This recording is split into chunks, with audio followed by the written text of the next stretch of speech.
Tanya Korun. Korun tuh orang yang kaya, betul apa enggak? Yang tadinya susah juga, dari orang susah jadi orang kaya raya, tapi meditnya luar biasa. Sampai akhirnya dirinya dan hartanya dikubur sama Allah, ditelan sama bumi. Itu cerita saking meditnya. Sampai ada cerita orang saking meditnya, namanya Abu siapa? Abu Nuaim. Abu Nuaim ya. Cerita mau saya ceritakan Abu Nuaim? Kali jamaah yang anyar tuh biar nggak kayak Abu Nuaim. Abu Nuaim itu, nah ini, kalau dunia sudah mau menyiksa dirinya, tetap dia disiksa oleh dunia itu sendiri. Abu Nuaim itu pelitnya, dia orang yang sangat bakhil, medit, apa lagi? Korek, terus apa lagi? Jadi bakhil, kikir, medit, korek, pokoknya pelit banget. Ya, saking pelitnya terompak. Sekarang kan ada sepatu zaman dulu terompak, ya, sandalnya itu pun jangankan buat orang, buat beli sandal saja nggak mau. Saking sayangnya kepada harta, sehingga sandalnya ditembel sampai besar itu sandal itu. Jadi setiap dia tipis tembel. Satu ketika bulan puasa dia ikut terawih. Nah, iseng itu yang namanya anak-anak muda, sandalnya Abu Nuaim diumpetin, ditaruh di dalam beduk. Begitu ceritanya. Mau dilanjut? Nah, karena dulu nggak ada speaker kayak sekarang. Kalau sekarang kan enak ada speaker ya. Imsak kan gitu. Dulu nggak ada speaker, jadi tandanya pakai beduk kalau dulu itu. Betul nggak? Pakai beduk, maghrib pun pakai beduk. Imsak, pakai beduk. Sudah imsak gitu. Nah, pakai beduk tandanya. Karena itu ada sandal, beduknya ditabuh gak bunyi. Sehingga orang sekampung itu, ya, sahur, bangunin sahur tuh nggak pakai beduk biar bangunin sahur. Jadi orang sekampung nggak ada yang sahur, sehingga nggak ada yang puasa orang sekampung. Oh, marah-marah, gimana bagian yang masjid ini? Kita semua nggak ada sekampung, nggak ada yang puasa. Oh, akhirnya dicari lah. Apa kok bisa beduknya nggak bunyi? Ternyata di situ ada sandalnya Abu Nuaim. Wah, di demo orang sekampung Abu Nuaim itu. Di demo orang sekampung gini gara-gara Abu, saya nggak boleh. Oh, nggak bisa. Bukti secara hukum sudah menentukan. Semua orang sekampung sekerawang tahu bahwasanya ini sandalnya Abu Nuaim. Padahal bukan dia yang naruh, betul nggak? Tapi karena yang naruh itu anak-anak, tetap faktanya alat buktinya adalah Abu Nuaim. Betul gitu nggak, Ji? Itu ada pengacara ini. Nah, akhirnya apa? Dituntut, taruhlah dia dituntut 200 juta.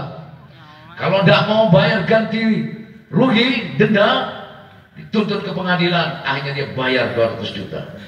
Kurang ajar ini sandal. Gua mau beli eluh saja, saya gara-gara eluh uang gua 200 juta nih hilang. Keselnya buang tuh sandal, masuk ke got. Musim hujan, kebetulan Imlek waktu itu. Hujan dulu, kampung banjir. Heran orang sekampung. Seumur-umur dari kakek buyut saya, kampung ini nggak pernah banjir. Ini apa sebab kok malah hari ini benar banjir? Udah dicari, ternyata sandalnya tutup lubang saluran air. Banjir itu dituntut lagi sama orang sekampung, kena lagi dituntut karena banyak yang rusak-rusak, kena 300 juta. Gampangnya begitulah uang sekarang, kena di atas 300 juta. Kurang ajar ini kamu. Udah, akhirnya dia kan kesel, saya kubur saja ini sandal. Dikubur sama Bu Noem. Di belakang rumahnya pakai tembok dia kan, pakai tembok keliling. Malam-malam dia keluar bawa cangkul, ditaruh di dalam kotak. Kalau sekarang kamu tidak akan mencelakakan saya lagi, tidak akan menghabiskan harta saya lagi. Pas barengan malam itu ada maling mau mencuri di rumahnya Bu Noem. Dia sudah masuk dalam. Bu Noem, kita diam aja. Berdua ini. Sudah, kalau begitu kita tungguin dulu. Wah, ini memendam harta ini. Biasanya kan. Udah, selesai dipendam dia. Kebetulan Abu Noem itu perokok. Dia kan selesai mengubur itu, apa namanya? Sendal, ya. Habis ngubur sendal, dia duduk sudah sambil ngopi gitu. Seneng dia. Praktekin. Kursi goyang. Nah, katanya Bu Noem, oh, salah nih. Ini aku sih salah. Wah, M ini wah. Ini dia bisa sebelum dia. Jadi Abu Noem sambil goyang-goyang rokok. Kalau sekarang saya bebas, merdeka, merdeka, katanya Abu Noem. Merdeka, udah. Setelah selesai itu Abu Noem masuklah ke dalam, tidur dia. Maka si pencuri dua tadi, ngapain kita masuk ke rumah Abu Noem? Toh hartanya dipendam di sini, digali sama yang dua itu. Digali sama yang dua. Begitu dapat dibawa kaburlah keluar. Setelah nyampe di lain kampung, jadi sandalnya Bu Noem sudah terkenal senusantara lah kalau di Indonesia itu. Nyampe satu kampung tempat yang sepi, dibuka bersama. Ayo kita buka. Apa yang simpen ini? Itu dibuka, terkaget malingnya. Kurang ajar Bu Noem ya. Dia sengaja ngerjain kita. Dia ternyata tahu kalau kita itu sedang mengintip. Padahal Bu Noem nggak tahu. Ini orang udah apes-apes bener sudah.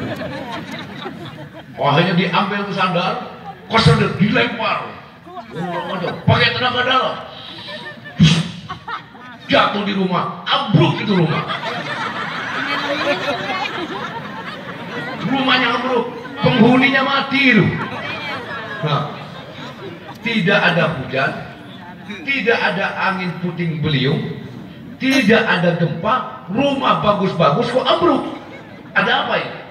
Dicari-cari, ternyata penyebabnya sandalnya Abu Noem. Abu Noem mengelak, tidak bisa. Ini fakta. Dia nggak bisa. Sudah, akhirnya dia kena denda, harus bayar. Dia masih dihukum karena ada korban di situ nyawa. Akhirnya, Pak Hakim, saya terima keputusan ini. Tapi tolong Pak Hakim, jangan cuma saya yang dihukum. Terus siapa lagi? Sandal ini tolong dihukum bareng saya. Saya takut jadi sengsara lagi nih sandal. Hanya dihukum sama sandalnya, debat sama sandal. Gara-gara kamu ini, saya jadi begini. Bukan katanya gara-gara saya ini.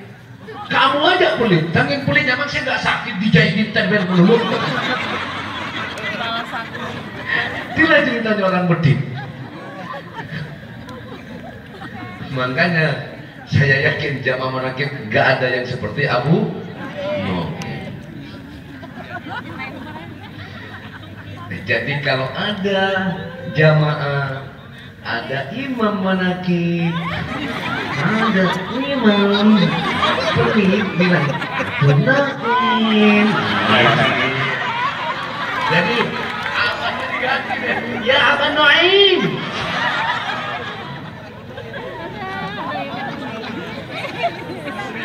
Kalau suamimu pelit, ya Abang Noem.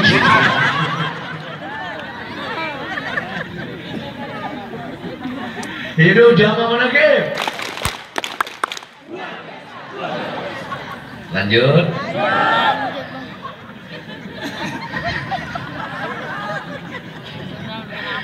Alhamdulillah, di sini nggak ada Bu Noem itu. Ya. Makanya kalau ada yang mau ikutan nyumbang apa namanya, ngecor, boleh lah ya.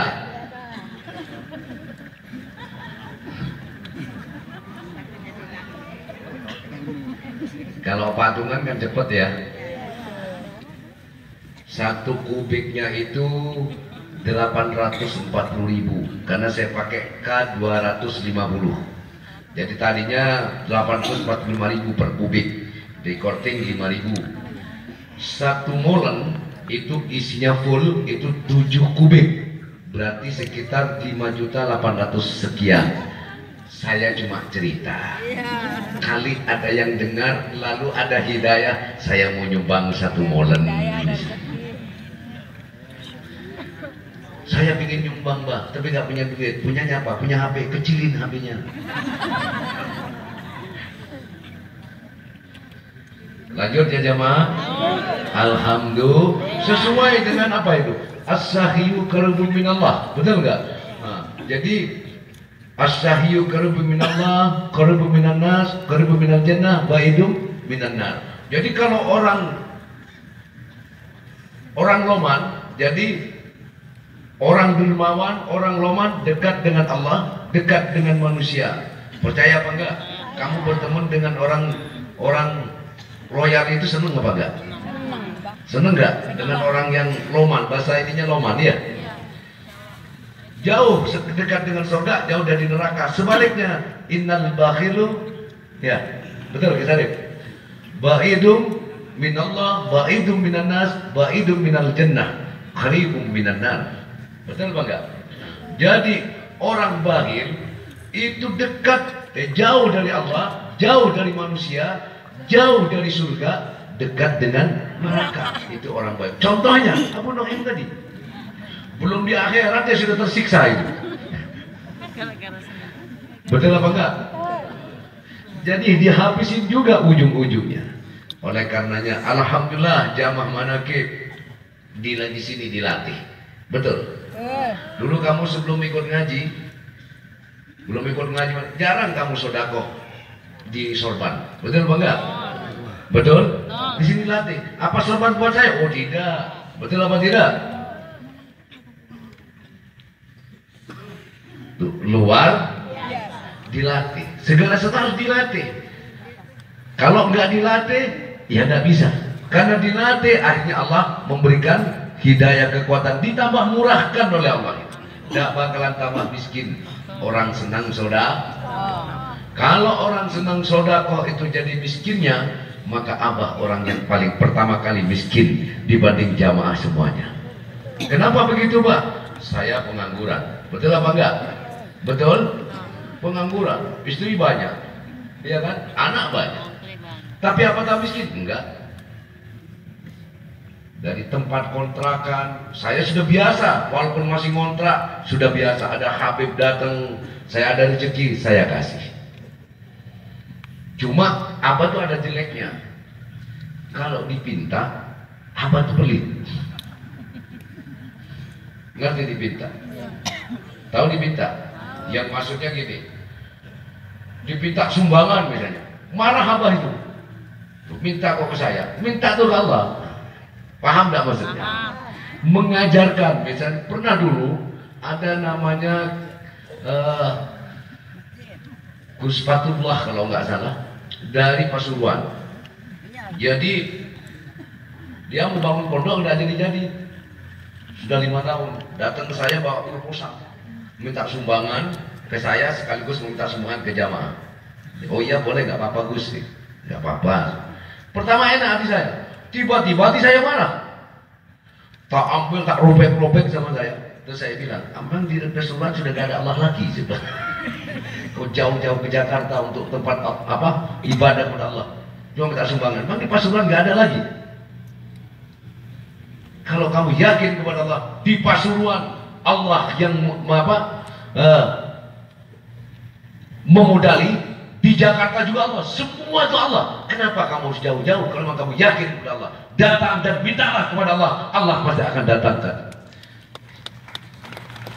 Kamu kasih tahu aja ini ke Yang tanda tangan ada camat, ada kamu kasih tahu. Kalau dirobek-robek sama saya, terus katakan seperti itu. Alhamdulillah, akhirnya camatnya nanggung ini, ada yang nanggung ini, nanggung ini, nanggung. Ceritakan ke yang kaya-kaya itu. Apa yang terjadi? Pondoknya selesai, majelisnya selesai, 2 lantai. Terus cerita sama saya, anu yai, masih di Cibitung. Alhamdulillah, kalau cerita akan niku, bahkan sekarang pondok saya sudah selesai, 2 lantai, majelis